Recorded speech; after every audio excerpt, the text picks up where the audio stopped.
Oke, tapi kalau misalnya dikriminalisasi pun, karena kan sempat Pak Habibur Rahman ya DPR ngomong kalau misalnya dipidana pun tidak dengan kesewenang-wenangan, intinya bakal sesuai dengan proses hukum. Tapi kalau misalnya Panji dipidana, mungkinkah ini akan menjadikan bikin orang tuh jadi takut untuk kritik atau menyampaikan pendapat misalnya gitu misalnya di sosmed atau di apa gitu, menurut Mbak Yeni seperti apa? Akankah ini menjadi kemunduran untuk kita jadi udahlah nggak usah kritik di ini karena WA story aja bisa bisa ditangkap WA story. Orang Indonesia itu nggak bisa digituin, iya kan?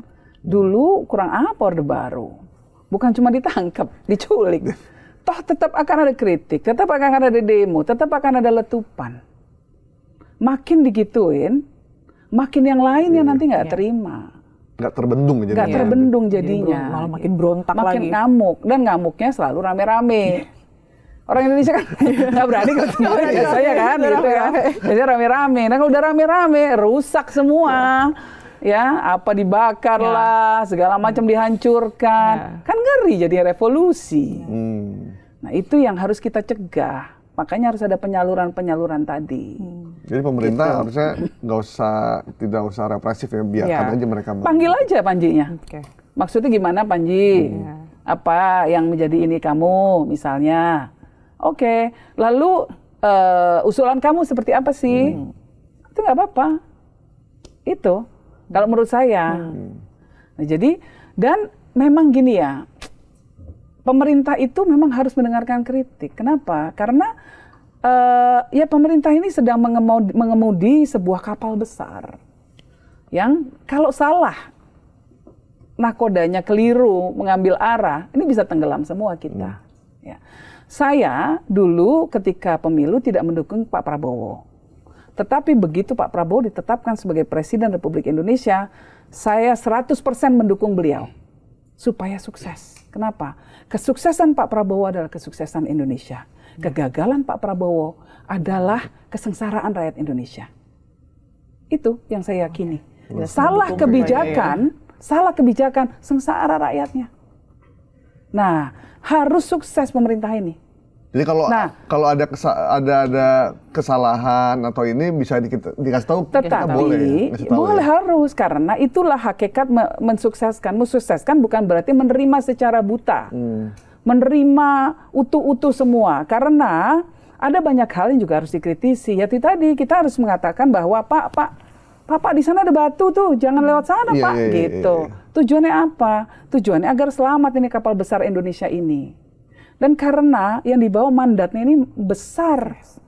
Dan semua kebijakan publik yang dilakukan oleh pemerintah itu dibiayai oleh keringat dan darahnya rakyat lewat pajak. Jadi rakyat sangat berhak untuk melakukan kontrol terhadap kebijakan pemerintah. Kenapa? Pak Prabowo niatannya baik sekali. Dia ingin rakyatnya bisa sekolah, akses sekolahnya bagus semua, dibikin sekolah rakyat, ya kan? Dia ingin rakyatnya bisa usaha, dibikinlah Koperasi Merah Putih. Dia ingin rakyatnya makan bergizi gratis, karena bergizi, dibikinlah MBG.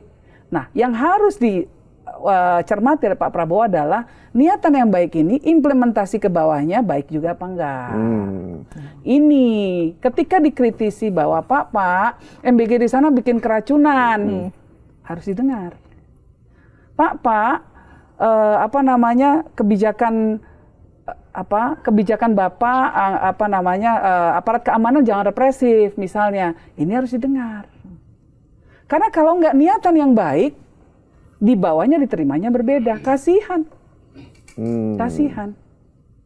Nah, satu hal lagi juga bahwa yang namanya kekuasaan, saya pernah di kekuasaan. Saya pernah melayani 2 presiden, Presiden Abdurrahman Wahid dan Presiden Susilo Bambang Yudhoyono.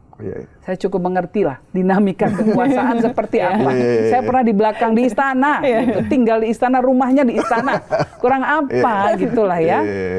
Nah, saya mengerti bahwa hakikat kekuasaan itu bukan hakikat. Salah satu ciri kekuasaan adalah kadang-kadang orang tidak berani memberikan laporan-laporan yang buruk.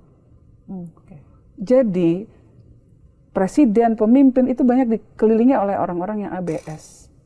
Ini bahaya sekali. Seorang pemimpin harus menciptakan sebuah sistem di mana dia harus mendengarkan, dia bisa mendengarkan semua realita yang ada di masyarakat. Agar jalannya ini benar. Ya, ketika dia mengemudi kapal besar ini jalannya benar.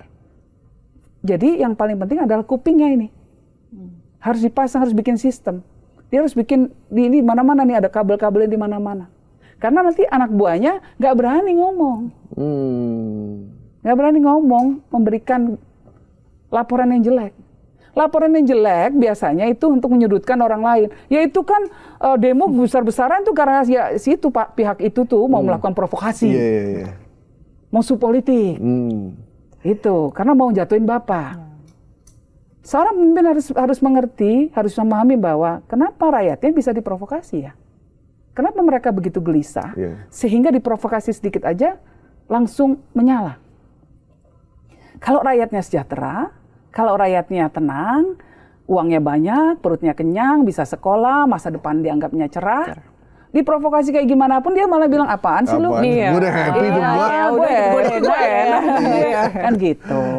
Kalau zaman Gus Dur gimana? Mbak kan deket tuh di istana. Kan Gus Dur kan mohon maaf nggak bisa lihat kan. Berarti kan dia hanya mengandalkan telinga dan perasaan.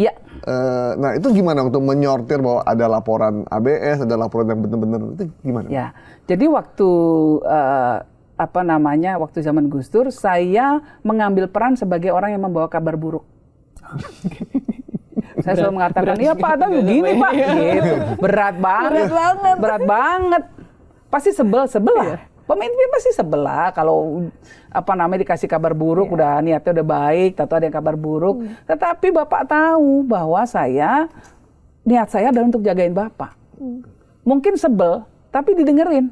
Oh gitu, oke gitu. Jadi kalau ada menteri yang cuma ABS, ada juga Mbak zaman dulu ya? Iya banyak. Dulu ada ya orang-orang ABS. Begitu. Penting sekali seorang pemimpin tuh punya orang-orang di sekelilingnya yang memang betul-betul genuine, yang loyal karena dan mau menjaga keselamatan pemimpinnya, ya, tapi dengan cara mengingatkan terus. Kayak orang tua deh. Kita ya, orang tua ini kalau anak kita kasih aturan nggak sih? Pasti kita kasih aturan, nggak kita manjain aja kan. Kalau anak kita manjain, semua diturutin, minta permen dikasih terus, minta permen kasih terus, nggak mau tidur malam mau scrolling terus, mau nonton ini, mau main medsos, mau main game, mau segala macem lah. Jadinya kayak gimana itu anak? Kan sama persis. Orang tua yang baik adalah yang kadang-kadang bersikap bisa ngingetin, Pak. Nak, kalau ke anaknya ya, nak, nggak boleh begitu. Walaupun anaknya mungkin meronta-ronta, sebel gitu kan. I hate you. Aku nggak suka mau mama ini ya. Ya, tapi niatnya sudah jelas bahwa kita harus ngingetin. Kita harus membuat garis. Demikian juga pembantu presiden yang baik, ngingetin presiden. Supaya jangan salah arah. Gitu. Mungkin menteri takut nanti di reshuffle. Misalnya dia ngeritik apa gitu, Pak. Ini bukan mengkritik juga. Pak, ini kebijakan Bapak nih agak kurang yang ini nih, karena di bawahnya begini. Pak, kan bisa dengan caranya yang baik. Pak, kita bisa sempurnakan kebijakan ini, niatan Bapak sudah baik. Cuma mungkin kita bisa sempurnakan dengan cara ini. Nah, kalau niatnya baik, mungkin bisa melakukan itu. Tapi ada juga mungkin menteri yang hanya ingin menikmati saja di jabatannya. Nah, kalau ada ini kayaknya demo ini untuk menjatuhkan Bapak. Kita harus siap waspada, Pak. Kita berada di belakang Bapak. Langsung disayang. Itu yang bahaya. Karena zaman ini udah berubah loh. Ini zamannya udah berubah banget. Zaman sekarang, ini kalau ada filsuf Prancis Michel Foucault itu mengatakan bahwa kekuasaan itu sekarang tidak tersentralisasi, tetapi terdesentralisasi. Kekuasaan tidak hanya ada di istana atau mereka yang punya senjata, tapi juga pada mereka yang punya HP, yang punya medsos, mereka yang bisa melakukan konsolidasi untuk bisa beraksi di jalan misalnya. Kekuasaan ada di mana-mana, bahkan juga ada di komedi, di pertunjukan-pertunjukan di mana-mana. Ini kekuasaan sekarang sudah tersebar. Nah, dan ini keseimbangan harus dijaga semua. Kekuasaan yang sudah kemana-mana ini. Nah, caranya dengan apa? Dengan terus mendengarkan. pulsa nadinya ini loh, nadinya ini harus terus, denyutnya rakyat gimana sih, perasaan suasana kebatinannya masyarakat kayak gimana sih, ini harus terus didengarkan. Tuh, denyutnya melemah ini. Nah, kalau orang kan begitu, ada masalah berarti ada sumbatan ini. Nah, ke dokter lah, dokternya apa, dikasih obat kan. Nah, itu juga sama. Mbak, ada yang bilang ya di waktu itu, sebenarnya jadi pemimpin di Indonesia itu enak banget tuh. Karena masyarakatnya itu bukan masyarakat yang banyak protes, selalu melawan, justru masyarakat yang nerimo, gampang pelupa, mau bekerja keras untuk dirinya sendiri, dia nggak peduli dapat dana APBN atau enggak, pokoknya dia mau usaha sendiri, dia hidup sederhana, kalaupun kurang ya memang ini Allah kasihnya, Tuhan kasihnya cuma segini. Betul. Itu modal sosial buat para pemimpin Indonesia tuh udah dapet banget sebenarnya. Betul. Dikasih bansos sama apa namanya itu yang truk yang tetot heavy itu sound horror gitu.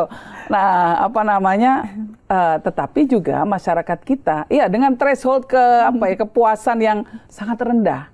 Sebetulnya mau jadi pemimpin yang baik itu nggak susah kalau mau bekerja untuk kepentingan masyarakat. Jadi itu yang problem di Indonesia bukan rakyatnya, tapi yang problem adalah oligarkinya. Kepentingan-kepentingan di belakang yang mengatur kekuasaan, tangan-tangan tidak kelihatan ini loh. Ya, tangan-tangan tersembunyi yang punya banyak sekali kepentingan, menguasai sumber daya, menguasai ekonomi, menguasai politik, menjadikan orang-orangnya ada di politik supaya bisa lagi mengeruk uang sebanyak-banyaknya untuk kepentingan dirinya. Ini yang bahaya. Rakyatnya mah adem ayem aja. Sampai satu titik ketika rakyat udah nggak tahan lagi. Yang terjadi apa? Dibakar.